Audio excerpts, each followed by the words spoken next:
I would like to speak for on behalf of the non-IT literate. It would be very difficult for them to navigate and looking for where these documents are connected to. So maybe we would insert the term ease of navigation or ease of navigability. Para kasi some of the government websites and web portals are not easy to look around, not easy to search. So for the non-IT literate, for them to, since it's a citizen access, require or mandate all government web portals to have ease of navigation, to find out where to look for this data that they're looking for.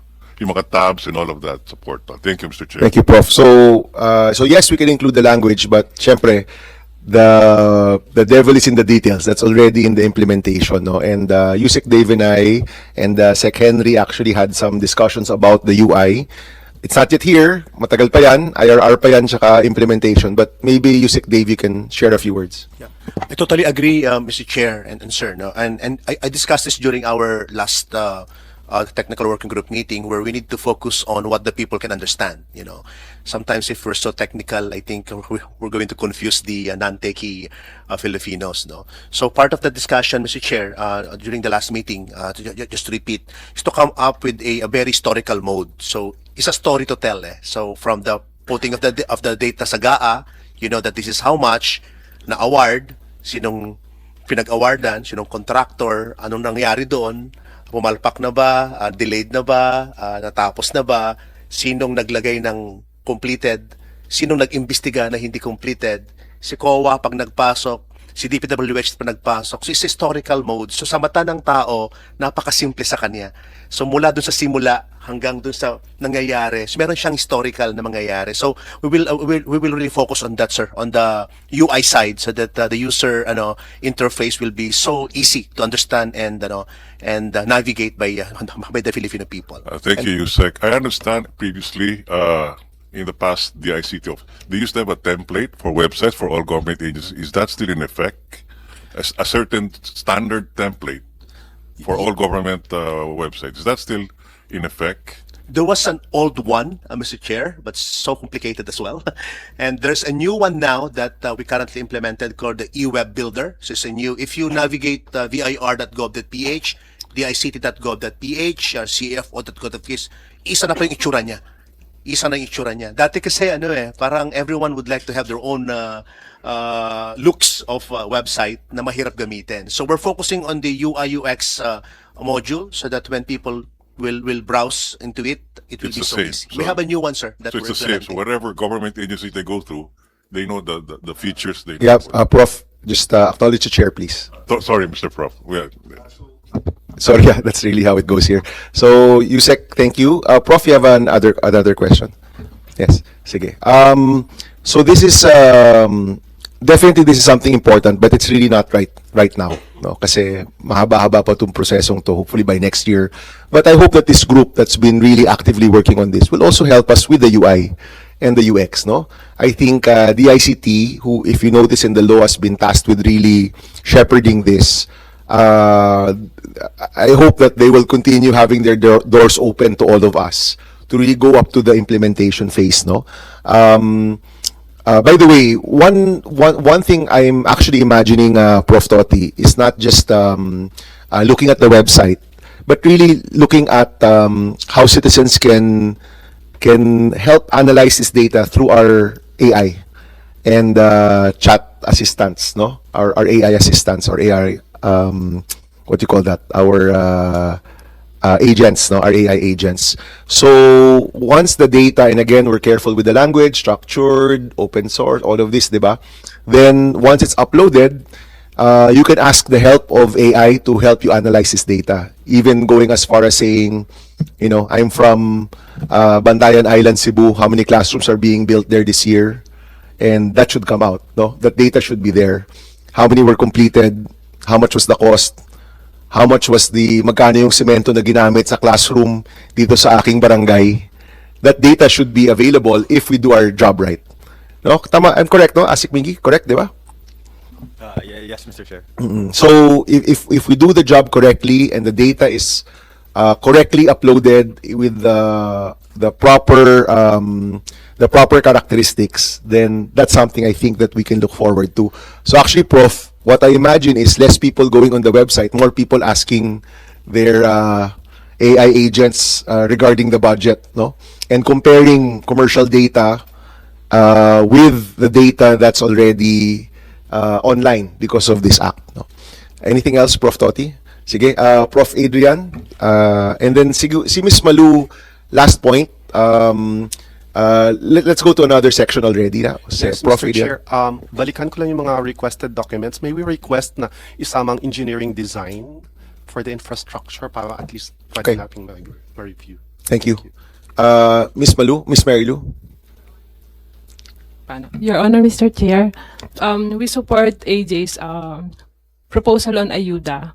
Pero baka mas madali talaga kung yung ayuda wala sa program at ipasok dun sa regular programs ng agencies. Ang hirap talaga i-trace yung kung wala sa program yung mga hahanaping pondo. So, yan. DBM, Miss Pacalna. Right now in 2026, it's not in the unprogrammed, right? It's in the program because it's in the GAA, right? Ang lahat ng ayuda, AX, TUPAD, lahat ng yan, no? Yes, Mr. Chair. Was it in the unprogrammed in previous years? Sige, Asek Sarmiento, since she is shaking her head. Mr. Chair, I think it's always in the program. Oh, Miss Marilu, my understanding is that it's in the program. Meron bang ayuda na, are you aware of any dole-out program that was in the unprogrammed?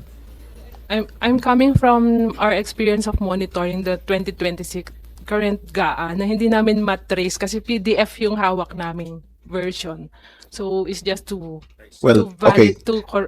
to check kung talagang hindi yan pumasok sa program. It's in the program.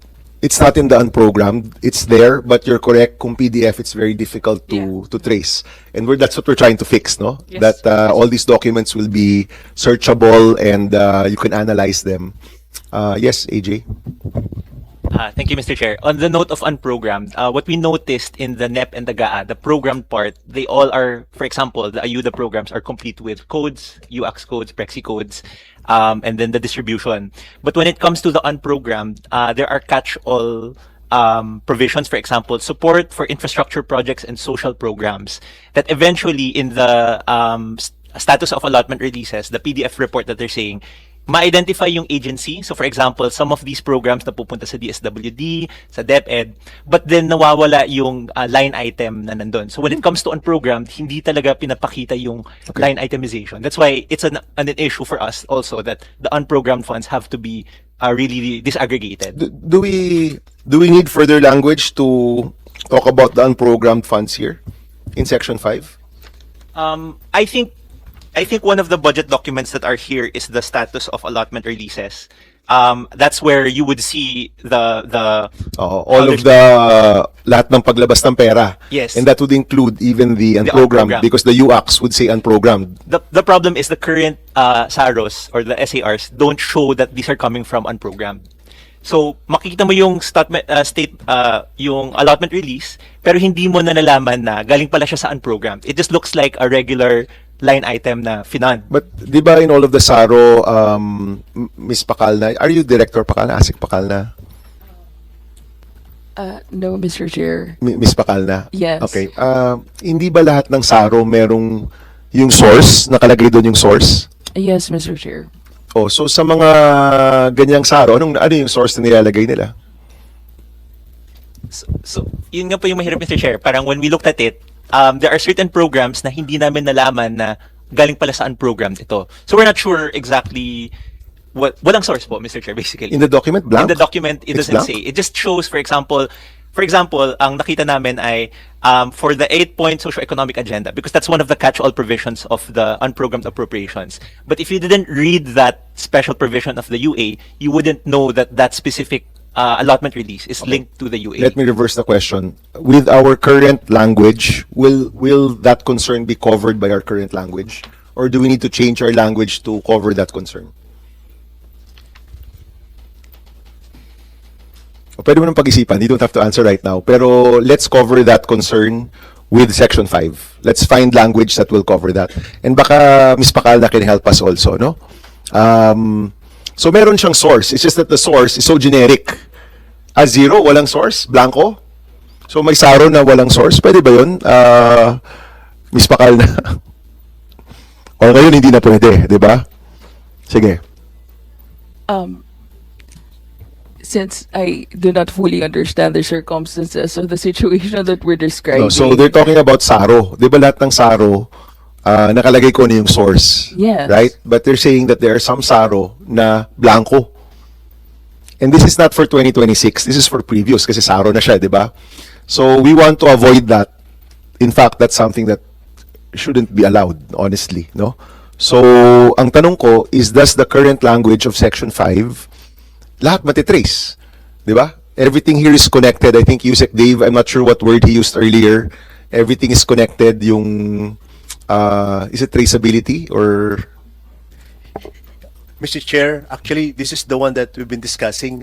Once it's already on nodes, there's no way that it could be it could be changed or altered. So once they entered once, it will be seen by everyone. So andun na po yung traceability immediately, Mr. Chair. And all the fields need to be completed. Di ka pwede Correct, mag-blanco. That's why, Mr. Chair, bawal po yung ina-upload lang yung data, no? Kapag pinasok po ni DBM dun sa yung sa GAA example at nakalagay ko nung source doon, kita na po lahat noon.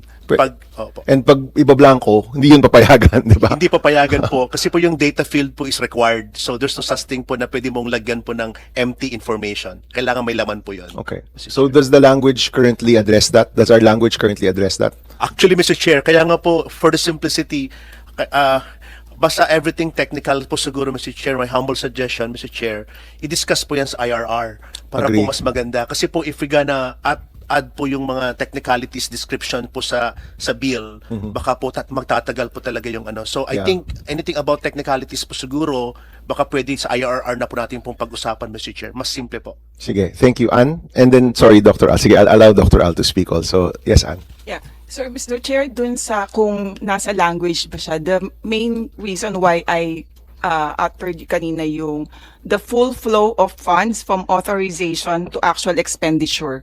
Dun po makikita yung source up to the time na may spend yung budget. So, it will cover, the language should cover that entire budget cycle Okay. from the full flow po. Thank you, Ann. Dr. Villarica. Yes, I was just, Mr. Chair, I was just commenting on the fact that Anne mentioned kanina that if all the documents could be kind of like hyperlinked to each other, then if you had a SARO there that was missing a source of funds, you can just track which PAP that came from, and then you can basically find out how that. So I think it's with a suggestion from Anne, it should be possible to trace all of that stuff if you can make sure that every single document is kind of like hyperlinked to all the other documents. Yeah, we'll just look for the language to describe that, no? Yeah, okay. Sige, anything else for Section 5? Sige, quickly na lang. Sige, let's go like this. Attorney Mark, and then si Ma'am, our friend from Ms. Makapagal, and then Prof. Adrian. I'm spending time because Section 5 is really important. So, Yeah. sige, Attorney Mark, go Mr. ahead. Chair, quickly lang, Mr. Chair, baka kasi we'll miss it. We'll probably just have to check further the last paragraph of Section 5 on the disclosure exceptions. We have to revisit lang the language there. Usually kasi, Mr. Chair, as when we draft these laws, data privacy, the reference to the Data Privacy Act may be used to shield, no? Could be misused to hide project beneficiaries, supplier names, or fund flows. So siguro, Mr. Chair, not to go to details, it's sometimes it's overbroad. They will use the Data Privacy Act as reference. So I'd like to clarify lang, of course, Mr. Chair, that as we all would want, public spending and contract data are not personal data. And let's probably limit exceptions strictly to national security. I would also want to reinforce the principle that public money is public data.